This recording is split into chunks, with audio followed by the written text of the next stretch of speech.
invasive procedures that I've kind of pioneered in the area here locally. It's been out for a number of years across the country, but there's really not a large number of us spine surgeons that are doing this procedure at this point. Is minimally invasive endoscopic discectomies. And when I say minimally invasive, I mean through about a 7 or 8 millimeter incision. So really Band-Aid type surgery. What this is used for, when I started doing this back 6 or 7 years ago, was mainly for disc herniations. Over the years since I initially started doing endoscopic discectomies, things have evolved. Recently, I've gone to Germany and learned newer approaches using the same endoscope as I've used in the past, just a little bit shorter scope than we used 6 or 7 years ago, but it's allowed me to do techniques that I wasn't able to do in the past as well with a longer scope. So I'm actually able to do midline discs, which are disc herniations that are central disc herniations. I'm able to do posterior lateral, which is disc herniations that come off to the side, further lateral work within the disc, and more recently with some of the newer devices to shave down the bone, I'm actually able to do foraminotomies, which is open up the space for the nerve roots with little tiny shavers to try and give people more relief of what we call stenotic symptoms, where they have significant difficulty with leg pain or pain with standing and walking activities. So using these arthroscopes, it's similar to doing a knee arthroscopy or a shoulder arthroscopy, only now we're able to put these scopes within the disc, within the foramen where the nerve roots come out, or even into the epidural space to get herniated discs from within the epidural space. So it's new. It's a newer technique for myself. It's an exciting technique. I've recently returned from Germany to learn approach from one of the world-renowned surgeons, Dr. Rutten over there.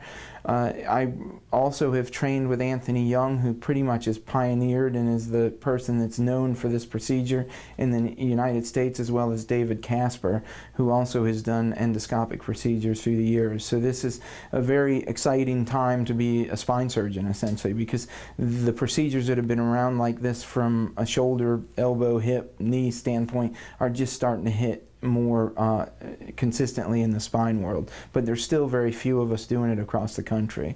So this is a nice addition to what I have been able to do in the past, but it takes me even further in what I will be able to do in the future. This type of a procedure is typically done under more local sedation and what we call MAC sedation, where you're just getting a little IV medication and we're doing numbing medicine in your back, and you're actually awake for the procedure. Instead of putting somebody under general anesthesia, we can do this relatively awake. Other procedures that I can do through this scope is what are called endoscopic rhizotomies. So for patients that have back pain without leg pain, or even patients with back and leg pain, we can do a combined procedure for these, where I'm going in with this scope, and similar to what the pain physicians do with rhizotomy procedures or radiofrequency ablation procedures, as we call them, I'm able to do through a scope. And the advantage of that is I can actually see the nerve and ablate the nerve, rather than just doing a thermally heating the nerve up to try and deaden the nerve. Typically, your standard radiofrequency procedure lasts anywhere from 6 to 12 months. A real good one may last longer than a year.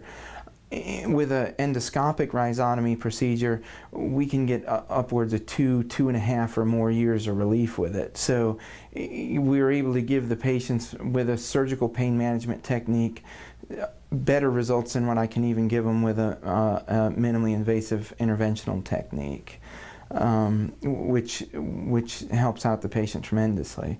I'm also able to combine procedures in patients that have typically been fusion candidates, where they need screws and rods and bone graft to stabilize a level.